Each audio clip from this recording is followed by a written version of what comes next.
तर नमस्कार मित्रांनो, आज आपल्याकडं 24 लॉडमध्ये मोठी मोटर फॅनची मोटर आली होती, ज्यामध्ये आपण आज ती रिवाइंडिंग करणार आहे. तर तुम्ही बघू शकता ह्या मोटरमध्ये 32 नंबर ॲल्युमिनियम वायर आहे, जे की 1 ते 4 मध्ये 1 ते 8, 1 ते 10 आणि 1 ते 12 अशी कॉईल पिच आहे.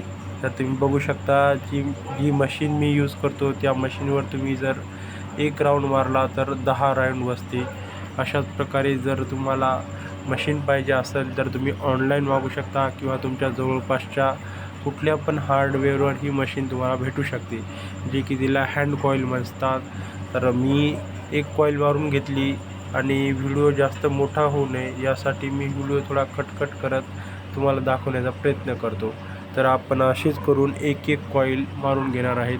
तर कसं असतं, ज्या टायमाला आपण फर्स्ट टाईम मोटर भरतो त्या टायमाला किंवा मग मोटरमध्ये जास्त अडचण येऊ नये त्यामुळे आपण एक कॉईल मारून मोटर भरत असतो. तर तुम्ही बघू शकता मी एक कॉईल ऑलरेडी त्यात टाकलेली आहे, पण मात्र दुसरी कॉईल तुम्हाला दाखवण्याचा प्रयत्न करतो, जेणेकरून तुम्हाला पण ही मोटर भरताना काही अडचण येणार नाही. बऱ्याच मोटरमध्ये कसं असतं, वेगवेगळा डाटा असतो. तर ही जी मोटर आहे तिची साईज थोडी लहान असल्यामुळे अर्धा इंची आहे, जे की 24 लॉडमध्ये आहे आणि 1440 RPM आहे. तर तुम्ही बघू शकता मी 1 ते 8 मध्ये एकदा टाकलेली आहे आणि 1 ते 10 मध्ये दुसऱ्या वेळेस आणि 1 ते 12 मध्ये तिसऱ्या वेळेस अशी याची कॉईल पिच आहे. तर जेव्हा आपण मोटरमध्ये वायर टाकतो, त्या स्टेटरमध्ये वायर टाकतो, तेव्हा त्याच्यावरून पेपर लगेच टाकून घ्यायचा, जेणेकरून जे आपण वायर टाकला तो वायर वर येणार नाही आणि आपल्याला फॅन भरण्यासाठी परत अडचण येणार नाही. त्यामुळे जेणेकरून जो यासाठी पेपर तुम्ही 7 नंबर पेपर यूज करू शकता, जेणेकरून जो पेपर आहे तो लवकर जळणार नाही आणि तुमची जी मोटर आहे ते जास्ती दिवस चालेल.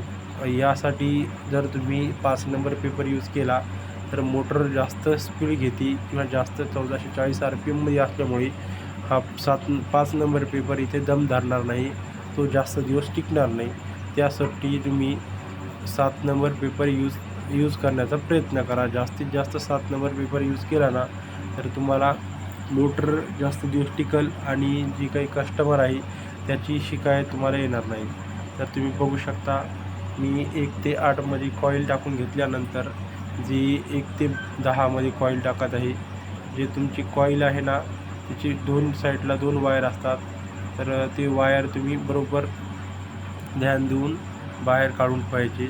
तर त्यानंतर मी दुसरा राऊंड आहे दुसरा राऊंड आहे तो तुमची उजव्या साईडचा डाव्या साईडला आणि डाव्या साईडचा उजव्या साईडला गेला पाहिजे, असं तुम्ही 100% ध्यान राहू द्या, जेणेकरून जे मोटर आहे ती स्पीड घेईल किंवा मग जळणार नाही. जर ती मोटरमध्ये ह्या वायर टाकताना जर तुमच्याच्यानं चुकी झाली तर मोटर जास्त दिवस टिकणार नाही, याची पण काळजी राहू द्या.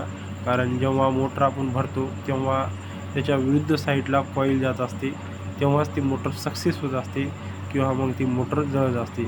तर तुम्ही बघू शकता जे मी दुसरा राऊंड आहे ते दुसरा राऊंड टाकत आहे.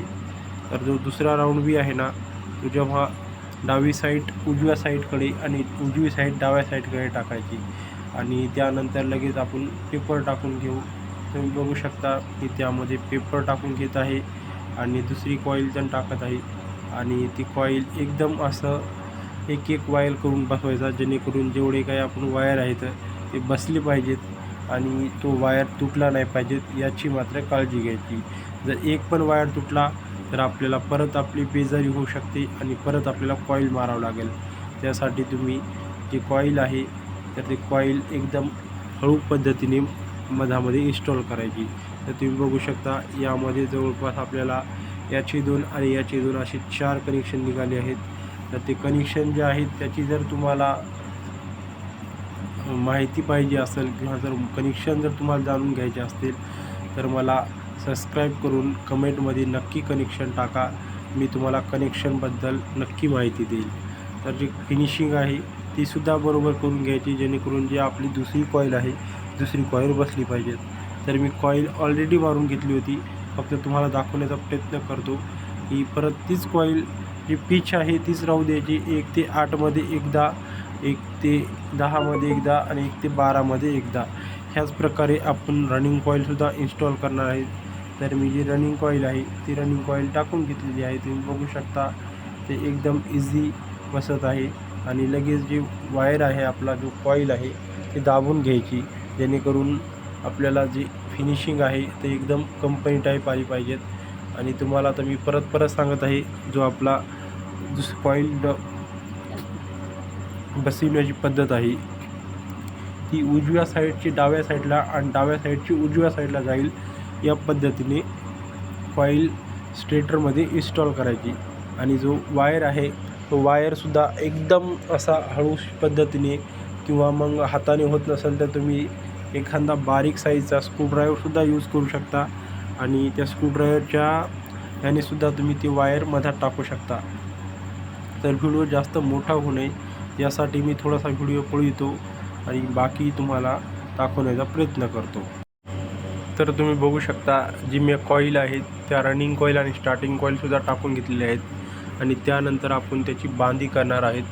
तर तुम्ही बघू शकता जो पेपर आहे तो दोन्ही कॉईल टू कॉईल किंवा कॉईलला कॉईल टच होऊ नये याची काळजी घेण्यासाठी आपण त्यामध्ये 7 नंबर पेपर गोल करून फोल्ड करून टाकत आहेत. कारण त्यानंतर लगेच आपण त्याची जी बांधी आहे ती बांधी करून घेणार आहेत. यासाठी तुम्ही एक धागा भेटतो, जो धागा तुम्हाला रिवाइंडिंगच्या दुकानावर कुठे पण भेटून जाईल, जो एकदम लायनॉन साईजचा असतो, जेणेकरून त्याने जी फिनिशिंग आहे किंवा जो कॉईल आहे ते एकदम छान पद्धतीने बसतात. तर तुम्ही बघू शकता त्याला मी एकदम असा छान पद्धतीने रिवाइंडिंग करत आहे किंवा मग बांधी करत आहे. एक करत आपण अशी बांधी करून घ्यायची आणि जी फिनिशिंग आहे ती पण एकदम छान पद्धतीची येत आहे. तर अशाच पद्धतीने तुम्ही तुमची जी बांधी आहे ती बांधी करून घ्यायची आणि सेम पद्धत यूज करून तुम्हीसुद्धा अशी बांधी करू शकता. आणि जे मी हे यूज केलेलं आहे, जो धागा यूज केलेला आहे तो धाग्याने तुमची जी बांधी आहे ती एकदम चांगल्या प्रकारची आहे. त्यामुळे माझं म्हणणं आहे की जास्तीत जास्त तुम्ही अशीच बांधी यूज करू शकता. मी थोडासा व्हिडिओ कट करून तुम्हाला डायरेक्ट फायनल लुक दाखवण्याचा प्रयत्न करतो.